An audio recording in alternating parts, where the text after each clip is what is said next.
बारिश की हल्की बूंदें शहर की सड़कों को भिगो रही थीं। शाम का वक्त था और हवा में ठंडक घुल चुकी थी। सड़क के किनारे एक छोटी सी चाय की दुकान पर लोग अपने अपने काम में लगे हुए थे। उसी भीड़ में खड़ा था आरव, जिसकी नजरें बार बार सामने वाली सड़क पर जा रही थीं। आरव हर रोज उसी समय वहां आता था। वजह सिर्फ एक थी, सान्या। सान्या पास के कॉलेज में पढ़ती थी। लंबे काले बाल, आंखों में मासूमियत और चेहरे पर हमेशा रहने वाली हल्की सी मुस्कान। उसे देखने वाला हर इंसान कुछ पल के लिए ठहर जाता था। आरव ने उसे पहली बार बस स्टॉप पर देखा था। उस दिन तेज बारिश हो रही थी और सान्या बिना छतरी के भीग रही थी। आरव ने हिम्मत करके अपनी छतरी उसकी तरफ बढ़ा दी थी। आप चाहें तो इसमें आ सकती हैं, सान्या ने मुस्कुराकर कहा था। Thank you. बस वही एक मुस्कान आरव के दिल में उतर गई थी। उस दिन के बाद से दोनों अक्सर मिलने लगे, कभी बस स्टॉप पर, कभी चाय की दुकान पर, तो कभी कॉलेज के बाहर। धीरे धीरे बातें बढ़ने लगीं। एक दिन सान्या ने पूछा, तुम हर रोज यहाँ आते हो? आरव थोड़ा मुस्कुराया। हाँ, शायद किसी का इंतजार मुझे यहाँ खींच लाता है। सान्या उसकी बात समझ गई, लेकिन उसने कुछ नहीं कहा। बस हल्की सी मुस्कान देकर दूसरी तरफ देखने लगी। दिन गुजरते गए, दोनों की दोस्ती गहरी होती गई। आरव को अब यकीन हो चुका था कि वह सान्या से प्यार करने लगा है, लेकिन डर भी था, कहीं सान्या ने मना कर दिया तो। एक शाम दोनों नदी किनारे बैठे थे। सूरज ढल रहा था और आसमान नारंगी रंग में रंग चुका था।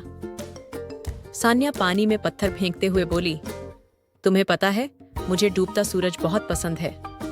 आरव ने पूछा, क्यों? सान्या ने हल्की आवाज में कहा, क्योंकि ये हमें सिखाता है कि हर खूबसूरत चीज हमेशा नहीं रहती। आरव कुछ पल चुप रहा, फिर बोला, लेकिन कुछ चीजें हमेशा रहती हैं, जैसे किसी की यादें। सान्या ने उसकी तरफ देखा।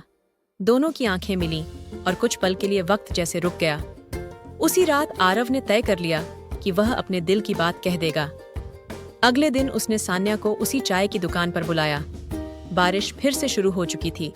आरव के हाथ कांप रहे थे। सान्या, मुझे तुमसे कुछ कहना है। कहो। आरव ने गहरी सांस ली। जब मैंने तुम्हें पहली बार देखा था ना, उसी दिन से कुछ बदल गया था।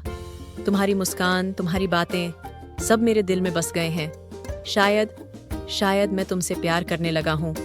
कुछ पल तक सान्या चुप रही। बारिश की आवाज दोनों के बीच गूंज रही थी। आरव घबराने लगा।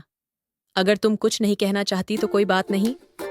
तभी सान्या ने उसका हाथ पकड़ लिया। पागल, इतनी देर क्यों लगा दी ये कहने में? आरव हैरान होकर उसे देखने लगा। सान्या मुस्कुराई। मैं भी तुमसे प्यार करती हूँ।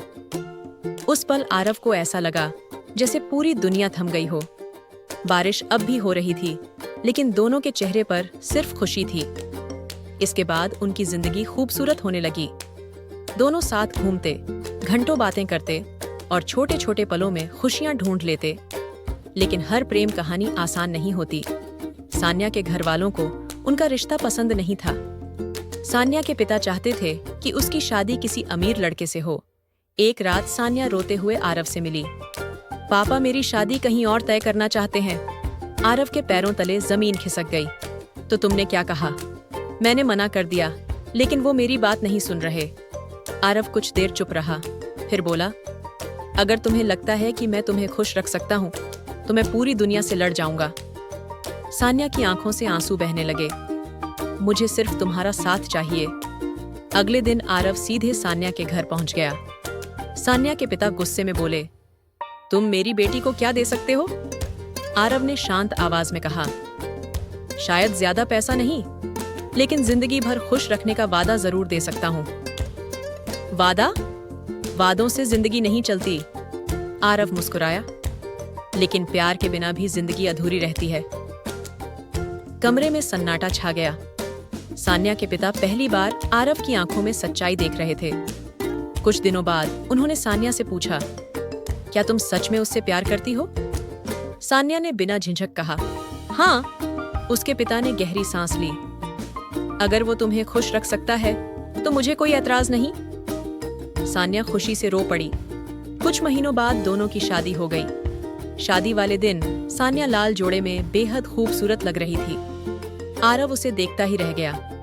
सान्या ने मुस्कुराकर पूछा, ऐसे क्या देख रहे हो? आरव ने धीरे से कहा, सोच रहा हूं, अगर उस दिन बारिश में तुम्हें छतरी न दी होती तो मेरी जिंदगी कितनी अधूरी होती। सान्या हंस पड़ी। मंडप में बैठे दोनों एक दूसरे का हाथ थामे हुए थे। चारों तरफ खुशियां थीं। फेरे लेते वक्त आरव ने धीरे से कहा, अब कभी छोड़कर मत जाना। सान्या ने मुस्कुराकर जवाब दिया, अब तो 7 जन्मों का साथ है। समय बीतता गया। दोनों की जिंदगी में कई उतार चढ़ाव आए, लेकिन उनका प्यार हमेशा मजबूत रहा। हर सुबह आरव चाय बनाकर सान्या को जगाता। हर शाम दोनों छत पर बैठकर पुरानी बातें याद करते। एक दिन सान्या ने पूछा, अगर मैं तुम्हें कभी ना मिलती तो? आरव मुस्कुराया, तो शायद मैं जी तो रहा होता, लेकिन जिंदगी महसूस नहीं कर पाता। सान्या उसकी बात सुनकर भावुक हो गई। रात को आसमान में चांद चमक रहा था। दोनों छत पर बैठे थे। हवा धीमे धीमे बह रही थी। सान्या ने अपना सिर आरव के कंधे पर रख दिया। पता है, मुझे अब भी बारिश बहुत पसंद है। आरव ने पूछा, क्यों? सान्या मुस्कुराई, क्योंकि उसी बारिश ने हमें मिलाया था। दोनों हंस पड़े और इसी तरह उनकी प्रेम कहानी चलती रही। एक ऐसी कहानी जिसमें बारिश थी, मुस्कान थी, संघर्ष था और सबसे बढ़कर सच्चा प्यार था।